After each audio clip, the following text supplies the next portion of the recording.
Past perfect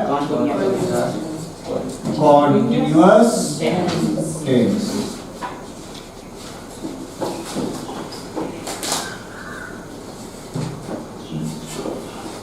अब past perfect continuous tense को समझने से पहले आप ये समझिए कि किस तरह का हिंदी वाक्य, किस तरह के हिंदी वाक्यों को इंग्लिश में चेंज किया जाएगा with the help of past perfect continuous tense. अभी तक हम लोग जितना भी टेंस पढ़े हैं सभी टेंस के बारे में जानते हैं कि इस तरह के हिंदी वाक्य को इंग्लिश में चेंज करने के लिए किसी खास किसी अमुक टेंस का प्रयोग किया जाता है। तो पास्ट परफेक्ट टेंस का प्रयोग कहां किया जाएगा? बड़े ध्यान से समझिएगा, बड़ा आसान सा चीज है, बड़ा फंडामेंटल चीज है। जब कोई कार्य या व्यापार जिसका शुरुआत कब हुआ हो? पास्ट टाइम में। कब हुआ हो? पास्ट टाइम में। और पास्ट टाइम में ही कुछ समय तक क्या रहा हो? जारी रहा हो। क्या रहा हो? जारी रहा हो। इतना बात कह दिया जाता है, लेकिन इससे आगे का चीज खुद समझना पड़ता है, खुद अर्थ लगाना पड़ता है। इसका मतलब हुआ कि जो कार्य या व्यापार जिसका शुरुआत पास्ट टाइम में हुआ होगा और पास्ट टाइम में ही कुछ समय तक क्या रहेगा? जारी रहेगा। यानी उस कार्य या व्यापार का प्रेजेंट टाइम से कोई लेना देना नहीं होगा। यानी कार्य या व्यापार पास्ट टाइम में ही पूर्ण रूप से क्या होगा? समाप्त हो चुका होगा। क्या हो चुका होगा? समाप्त हो चुका होगा। गौर से बात को समझेंगे। शुरुआत कब होगा? पास्ट टाइम में, कुछ समय तक जारी रहेगा और पास्ट टाइम में ही समाप्त हो चुका होगा। जैसे हम बताए थे कि मॉडर्न हिस्ट्री ऑफ इंडिया, आधुनिक भारत का इतिहास की शुरुआत होती है औरंगजेब की मृत्यु के पश्चात 1707 ईस्वी से। कब से? 1707 ईस्वी से। और हम लोग जीवित हैं 2020।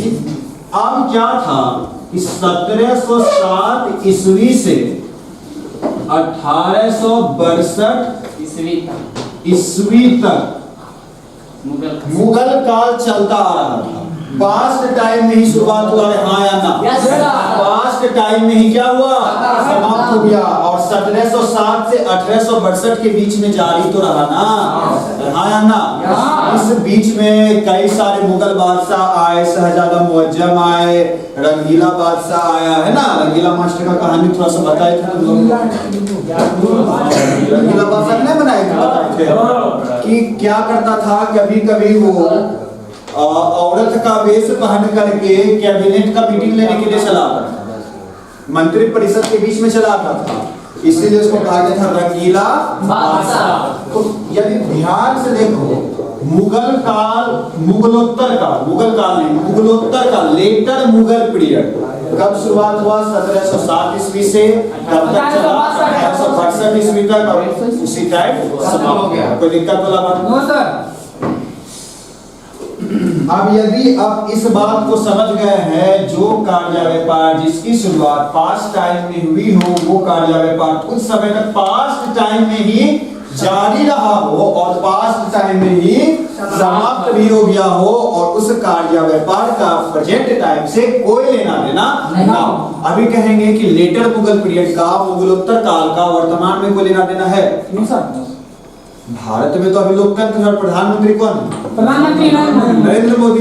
अब कोई मुगल बादशाह तो अभी है नहीं, है ना? यानी कोई मुगल से लेना देना अब प्रेजेंट टाइम में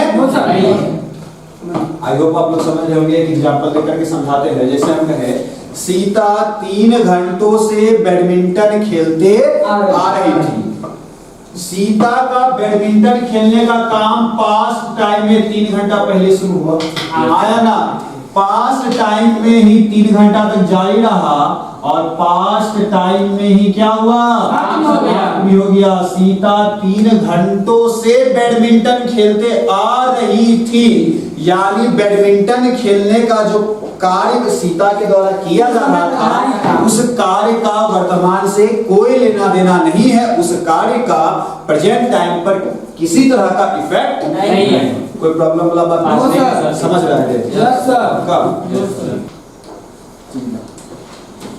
अब ये बात तो समझ गए। अब कहे कि सर किस तरह के हिंदी वाक्य को इंग्लिश में चेंज किया जाएगा ये तो बता दिए, है ना।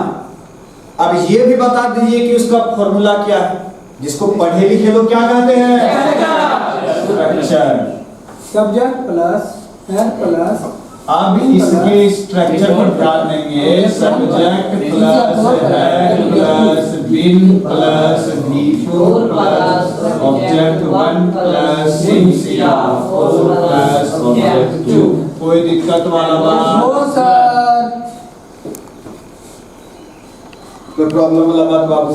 अब इसका स्ट्रक्चर को ध्यान से समझो, एक हाथ लंबा स्ट्रक्चर है इसका, है ना।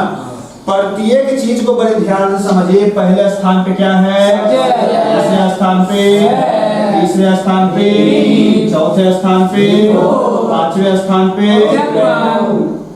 छठे स्थान पे, सातवें स्थान पे।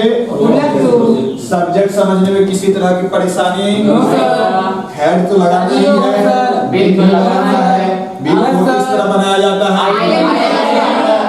अब सवाल उठता है ऑब्जेक्ट 1 क्या है, सिंस कब लगेगा, और कब लगेगा, और ये पता नहीं ऑब्जेक्ट दिए हैं। ऐसा कोई चीज तो ग्रामर की किताब में नहीं लिखा गया है, फिर भी सारा ऑब्जेक्ट 2 का यहाँ पे नाम क्यों लिखे हैं? इस बात को गौर से समझिए। मुख्य ऑब्जेक्ट पता करने के लिए, to identify the main object we have to ask the question from the verb. Main object पता करने के लिए हम सभी को वर्ब से प्रश्न पूछना पड़ता है, हाँ या ना। घर से बढ़ के ठीक मुंह लटका हुआ था। अब मैन ऑब्जेक्ट पता करने के लिए मुख्य तरीका तो यही है कि ऑब्जेक्ट से वर्ब से प्रश्न पूछा जाए, वर्ब से प्रश्न पूछा जाए, उत्तर मिल गया तो ऑब्जेक्ट है। माँ खाना बना रही थी, क्या बना रही थी, ऑब्जेक्ट मिल गया, है ना। माँ मार रही थी, ऑब्जेक्ट मिल गया, मारना है, ले ऑब्जेक्ट कहाँ मिला? ऑब्जेक्ट है मारना या वर्ब है मारना? अब किसको मार रही थी, किससे मार रही थी? हो सकता है छतरी को मारे, हो सकता है मुकुल को मारे, हो सकता है कि झाड़ू से मारे, हो सकता है बेलना से मारे। इसका उत्तर तो नहीं मिला, इसका आंसर मिला क्या? अब काम क्या हो रहा है, मारने का। प्रश्न पूछो, क्या किसको किसी तरह का उत्तर मिल रहा है प्रश्न पूछने में? If we ask the question from the verb, यदि हम वर्ब से प्रश्न पूछे, उत्तर मिल गया, it means ऑब्जेक्ट उपस्थित है। और यदि उत्तर नहीं मिला तो ऑब्जेक्ट उपस्थित नहीं है। सीता पढ़ रही थी, काम क्या हो रहा था, प्रश्न पूछो, तो यहाँ पे ऑब्जेक्ट होगा, है ना। अब ऑब्जेक्ट 1 ही मैन ऑब्जेक्ट है बाबू, याद रखना, सर्वे सर्वा वही है। ऑब्जेक्ट 1 जो ऑब्जेक्ट है वो ऑब्जेक्ट 1 ही है। यानी ऑब्जेक्ट 1 पता करने के लिए वर्ब के पास जब मारो खींच के अब प्रश्न पूछो, कहा क्या कर रहा है, कैसे कर रहा है, कब कर रहा है, हाँ या ना। यानी वर्ब से क्या करो, झापर मार के प्रश्न पूछो, अरे हाँ या ना। उत्तर मिल गया तो ऑब्जेक्ट रहेगा, उत्तर नहीं मिलेगा तो ऑब्जेक्ट नहीं रहेगा। आप समझ गए? ठीक। अब क्या है, सिंस या फोर ऑफ ऑब्जेक्ट 2। याद रखना, कई बच्चे का आदत होगा, जैसे मुकुल कहता है, नहीं मुकुल का तो आदत हो, कहेगा जो दीजिएगा सो खा लेंगे। इसकी कहा कि सर मिठाई तो हम खाएंगे जब नमकीन रहेगा। उसको पता हो घर से भूखा आता कहता है जो मिल जाए बासी रोटी खिला। एक दिन देखे मोर के रोटी और सब्जी जेबी में घुसा करके लेके आया है, खा रहा है चुपचाप ऐसे घुस करके, तो उसको समझाया इसे मत खाओ। खैर आपको खिला के खैर बात को समझो कि किसी आदमी का होता है ना कि मिठाई तब खाएंगे जब नमकीन होगा, उसी तरह बाबू ऑब्जेक्ट 2 तभी आएगा, जब आएगा तभी सिंस या फोर का प्रयोग किया जाएगा। सिंस या फोर रहेगा तब तो ऑब्जेक्ट 2 रहेगा, सिंस या फोर नहीं रहेगा तो ऑब्जेक्ट 2 नहीं रहेगा। कोई प्रॉब्लम वाला बात? यानी ऑब्जेक्ट 2 डिपेंडेंट है सिंस या फोर के ऊपर और सिंस या फोर डिपेंडेंट है किसी तरह का कोई दिक्कत वाला। ऑब्जेक्ट 2 का सीधा साधा मतलब है टाइम वाला ऑब्जेक्ट, टाइम वाला ऑब्जेक्ट। अब क्या हुआ था, एक बार मुकुल भोज खाने के लिए गया था। भोज महज 20 मिनट में खत्म हो गया था, दही चीनी चल गया था। अब मुकुल का अभी तक पेट भरा नहीं था, वो कहा कि हम खाएंगे 40 मिनट तक। कब तक? 40 मिनट तक, यानी डबल पंगत खाया था। यानी हम कहे 40 मिनट ऑब्जेक्ट 1 के अंदर रखेगा या ऑब्जेक्ट 2 के अंदर? 40 मिनट टाइम वाला ऑब्जेक्ट है। अरे हाँ या ना? Yes sir. अब सिंस या फोर का प्रयोग देखो किस तरह से रिलेटेड है टाइम वाले ऑब्जेक्ट से। सिंस का प्रयोग वैसे टाइम वाले ऑब्जेक्ट के साथ किया जाएगा जहां पर एस नहीं किया जाएगा। फोर का वैसे टाइम वाले ऑब्जेक्ट के साथ प्रयोग किया जाएगा जहां एस या एस का प्रयोग किया जाएगा। 40 मिनट्स होता है या 40 मिनट होता है? 40 मिनट होता है। यस लगा रहा है तो 4 लगाओगे या 6 लगाओगे? 4 लगाओगे। मॉर्निंग होता है या मॉर्निंग्स होता है? मॉर्निंग होता है। 6 लगाओगे या 4 लगाओगे? इसी तरह का प्रॉब्लम बना।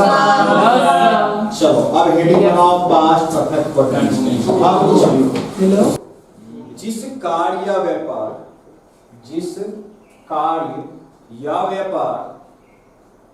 की शुरुआत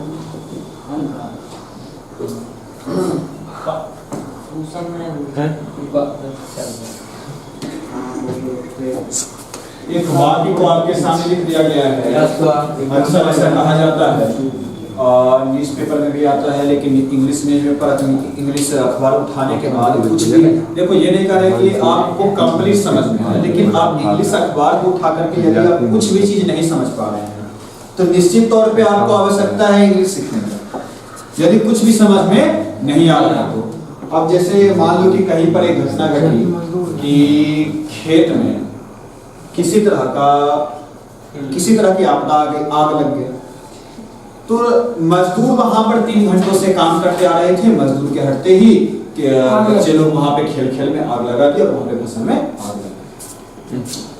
तो कोई ना कोई पंक्ति में तो रहेगा कि जब काम कर रहा था मजदूर खेत में 3 घंटों से काम करते आ रहे थे, कोई दिक्कत तो लगा काम यही। अब इसको फॉर्मूला के अकॉर्डिंग सेट करो ना। इसको कौन सा टेक्स्ट का मदद से सॉल्व करेगा? सब्जेक्ट कौन है इसमें? मजदूर का इंग्लिश लेबर। फिर क्या है दूसरे नंबर पे? क्या है तीसरे नंबर पे? चौथे नंबर पे काम हो रहा है, काम होने का वर्क का भी। कहाँ काम कर रहे थे? खेत में, यानी ऑब्जेक्ट है ना जी। हाँ या ना? तो इन फील्ड। उसके बाद सिंस या फोर में से क्या लगाएंगे? आवर्स। कोई दिक्कत वाला बात? किसी तरह का कोई परेशानी बनाने में? No sir. चलो एग्जांपल लिखो। फ्रॉम का प्रयोग बताएंगे, यहाँ पे फ्रॉम भी लग सकता है, समझ रहे हो? लेकिन ऐसा नहीं है कि देखो होता क्या है, थोड़ा सा लैंग्वेज में प्रॉब्लम होता है। किसी के दिमाग में आता है कि सर हम आज तक फ्रॉम पढ़ते आ रहे थे, वो फ्रॉम बिल्कुल लगा सकते हैं, लेकिन यहाँ पे हम कॉम्पैरेटिव बेसिस पे, तुलनात्मक बेसिस पे पढ़ा रहे हैं, इसीलिए यहाँ एक तरफ सिंस रखे हैं और दूसरी तरफ फोर रखे हैं। ठीक है, आप यहाँ पे फ्रॉम का भी प्रयोग कर सकते हैं फोर के स्थान पे, लेकिन फ्रॉम का प्रयोग अभी पूरा अच्छा से कर। जब फ्रॉम का प्रयोग आएगा तो उसको अच्छा से हम जरूर बताएंगे। फिलहाल आपको याद रखना है सिंस या फोर। किसी तरह की समस्या? बढ़ते आगे। सिंस भी प्रीपोजिशन है, फोर भी प्रीपोजिशन है, फ्रॉम भी प्रीपोजिशन है। All this 3 things are belong to preposition chapter. Since हो चाहे फोर हो चाहे फ्रॉम हो, ये तीनों प्रीपोजिशन है। ठीक है।